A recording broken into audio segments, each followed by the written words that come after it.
Hey, so you guys saw Rock-N-Rolla at Fantastic Fest. Rock-N-Rolla. Shot caller. Now, this is supposed to be Guy Ritchie's return to the earlier Lock, Stock, and Two Smoking Barrels. Return to ripping off Tarantino? I'm not going to go that Well, it's more like he went like, look, there's only one thing that ever worked for me. Let's try that one more Let's time. be fair. Tarantino was ripping off a lot of British crime films, so... Well, but see, now hold on. The thing is, you know, there's a certain aspect to where it was Tarantino-esque in that this was a crime film comedy, you know, about gangsters. But the thing that Guy Ritchie did that other people weren't doing is the fact that he focuses on about a dozen different characters, and we follow all those characters, and we watch how they all kind of play into each other's schemes. How is that different than Tarantino? Because that's not Tarantino. Only followed a few characters, and even then, he didn't. They were all together in some way. They weren't all around doing different things. Honestly, other than crime and comedy, I don't really see the crossover. I mean, Soundtrack? yeah, they're both current.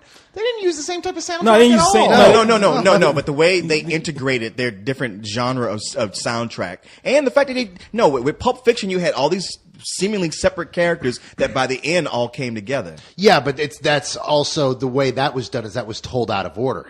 Guy Ritchie always tells his films in sequential order, and he does. They're very different films within the same kind of genre. Well, how's this saying movie? that it's I'm just- going to call semantics on this. I Well- don't think anyone would watch a Guy Ritchie film and think, is this Quentin Tarantino? I don't think anyone would actually make that mistake. Only because and I everybody's think talking that's with enough. British accents. That's why. But Now, the thing is this is the return of Guy Ritchie. Guy Ritchie married Madonna and lost his fucking mind and started making the most terrible movies of his career. And now, Much like Sean Penn. much like Sean was quick to get divorced. Yeah, Pretty shit rough let's patch. see. Let's see. Swept Away. well, he Shanghai, did make surprise, Snatch. surprise. He did make Snatch while married to Madonna. No. Oh, when were they engaged? That was when they just met and they were Oh, okay. dating. Yeah. All right. And Snatch is great. This is the return of that. Is it as good as those previous two films? Not quite, but it's still Guy Ritchie doing what he does well. This is a really good, fun movie that I enjoyed the hell out of. I really enjoyed watching it.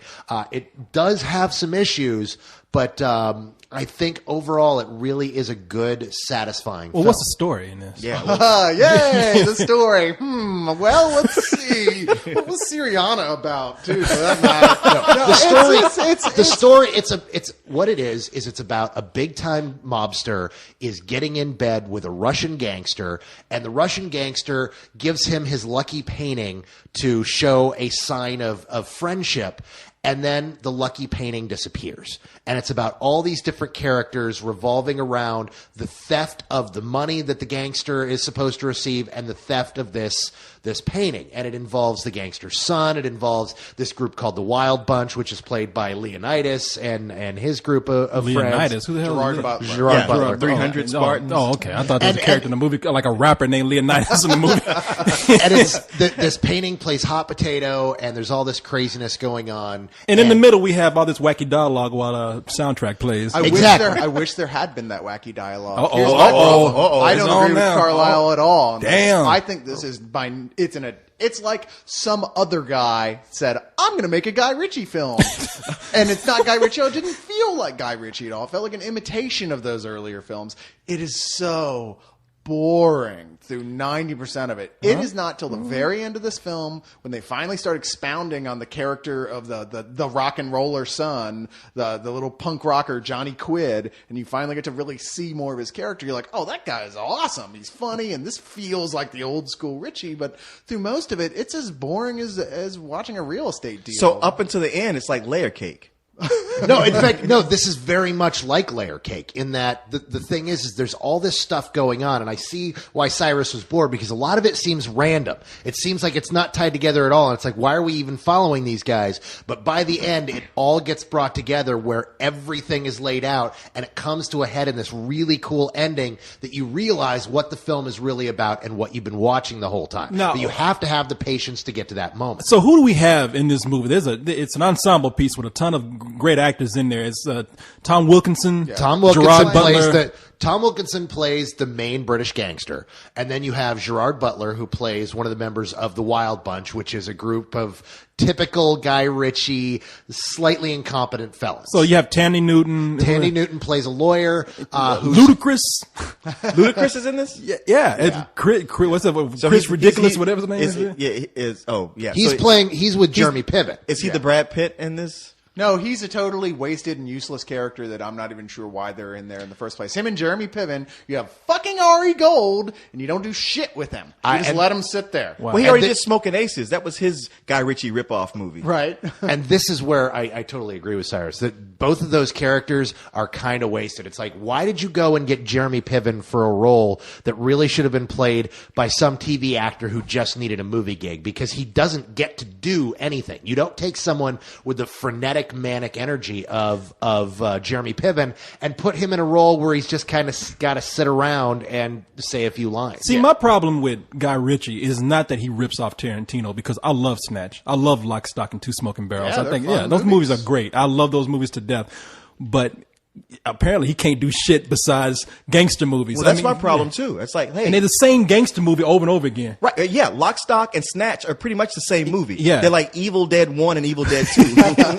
Except he's gone on to make like Evil Dead 5, 6, 7. Now why you got to make fun of Evil Dead and Evil Dead 2? Oh, I'm not making fun of them. I'm just saying they're remakes. You know, they're both the same movie. Oh, If well, those yeah, are but that Evil was Dead- deliberately a If remake. those Yeah. are Evil Dead 1 and Evil Dead 2, this is for the love of the game, okay? Because it's... What? It's like, really? For the Love of This the is Game was Sam directed Raimi? by No, I know, This is I the know. same director? It's like just No, feels it's- like somebody else altogether. This is and so it's not cl- interesting. This is so clearly the same guy. It is very clearly Ritchie. It is not as good as either of those two films. Even I'll admit that. But it is the same Ritchie. It does have the same sense of humor, the same pacing. There's even one of his great fun editing things where he does one of those quick edit things to show a long Right. period of time very quickly. And that was one of the best jokes in the movie.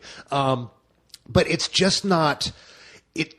It just isn't going to gel for a lot of people. I really enjoyed it, but it is not nearly as good as either of the other. What would you give films. Personally, I would give it a matinee, a high matinee. I liked it, but it's not something that not unlike Snatch. I probably won't own it and watch it 20 times. See, here's the thing. Wilkinson, right? Great actor. We know that. Has he even ever put in a bad performance? No. Never, ever. And sure, he gives a good performance here too. The problem isn't with him. The problem's the script and the direction. Is he's not given anything to do that we haven't seen done exactly this type of role before, and in other Guy Ritchie films. Well, yeah, he's Bricktop. Yeah, essentially. he's playing this exact same Okay, character. see, that's what I thought. He's given nothing new to do. Let me tell you how this works. You're going in the drink, and I'm going to have a cup of tea.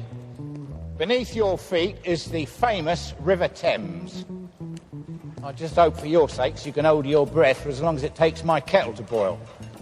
After that, I'm going to ask you a question, just one question. You're going to give me a name, and if it's the right name, I'm going to send you home warm and dry in a fresh set of clothes. If it's the wrong name, you'll be fed to the crayfish. Show him one, Charlie. All right, see ya. Enjoy.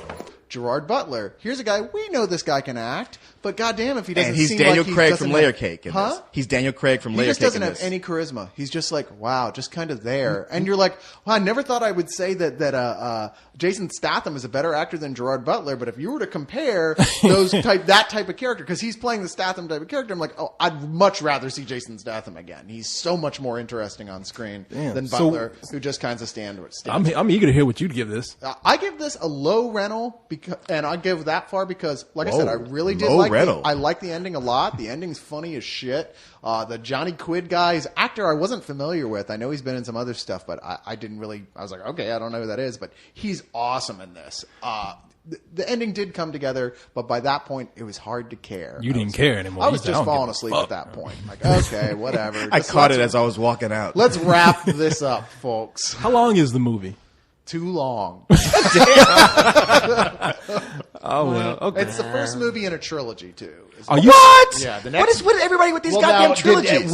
where did it actually say that it was a trilogy? Well, he's actually said that repeatedly online. Okay. And Well, in now interviews. the end of the movie ends with actually that tagline. It made me very nervous when it said it, but it said, "Stay tuned for the further adventures of the Wild Bunch in the real Rock-N-Rolla." Yeah. And And I was like, wow, yeah, I've seen that ending before on Buckaroo Banzai, Class Act, and The Sword and the Sorcerer. Gee, when am I going to get my Buckaroo Banzai sequel? Yeah. So anytime you promise a sequel at the end of the movie, I'm kind of like, I don't know, kiss dude. of death. Yeah, don't announce it at the end. I don't know. At the end of Breaking, they say, "Stay tuned for Breaking 2, Electric Boogaloo." And We there got was, it, in and we fact, got Breaking it. 2. I And own boy, that. did we get it. Are you sure this isn't the last part of a trilogy? Lock, Stock, Snatch, and now this. Well, I think, I mean, really, this is, I kind of quipped that this was Lock, Stock, and Two Smoking Barrels 3 still smoking. Yeah, I mean, it really is the same fucking movie. I just happen to love watching new iterations of that movie. It's kind of like slasher films. You know what's going to fucking happen. Don't go into the cabin. Don't take your clothes off, lady. You're going to get killed. But I want to see it happen anyway. This motherfucker has a nerve to say, I'm making a trilogy when he's going to make the same fucking movie over and over again. You asshole. You should know better than to say this shit. A trilogy. Motherfucker, you made a quadrilogy right now with all the movies you fucking made. Maybe if it actually is a trilogy, maybe that's why he got people like Jeremy Piven and Ludacris to play these roles that will be much bigger and much cooler in the second film. Well, thanks for ruining it. We In know they this don't film- die now. In this film, The guy is British, though. I mean, give him a break. Maybe he's been watching Brideshead Revisited or something. Because this just feels like it's British television. You're like, I guess I could enjoy this. I was watching it in half-hour segments, but Christ, somebody shoot somebody for God's sake. All right. So we died. Hey, But- I love these two different opinions. guys, is there ever a boring moment with Tandy Newton? No. I mean, Norbit? Yeah. Thank you very much. No, there is. Every time she has her clothes on, I'm bored. No boobies in this for you. Oh well, fuck it. Okay, never mind. This movie is bullshit.